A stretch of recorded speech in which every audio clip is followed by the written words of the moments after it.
Damla damla aksam sana, doldurur musun kalbini benimle?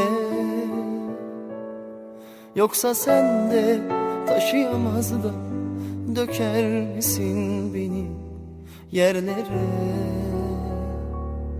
Yağmur olsam, yağsam sana, ıslatır mısın kendini benimle? Yoksa sen de dayanamaz da kaçar mısın en kuytu yerlere? Ya da bir gün düşsem kalsam, yaşamaktan bir an yorulsam, en karmaşık hallerimde kalır mısın benimle birlikte? Yoksa sen de dayanamaz da kaçar mısın bambaşka ellere? İyi günümde, kötü günümde, hayatımın her yerinde, aşk denilen bu resimde durur musun benimle birlikte?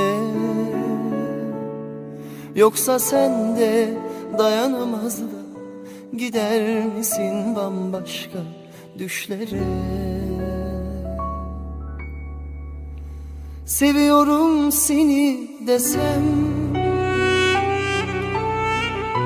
sever misin sen de bilmem.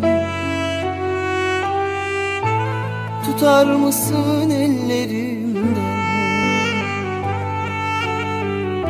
sana doğru düşersem? Gözümün nurusun desem, sever misin sen de bilmem. Tutar mısın ellerimden, sana sonsuz güvensem?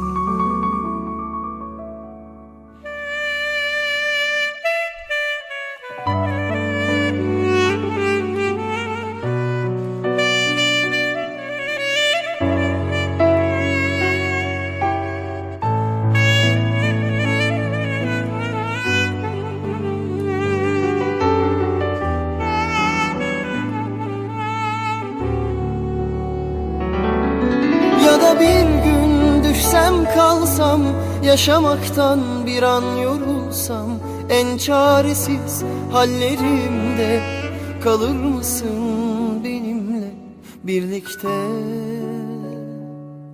Yoksa sen de dayanamaz da kaçar mısın bambaşka ellere?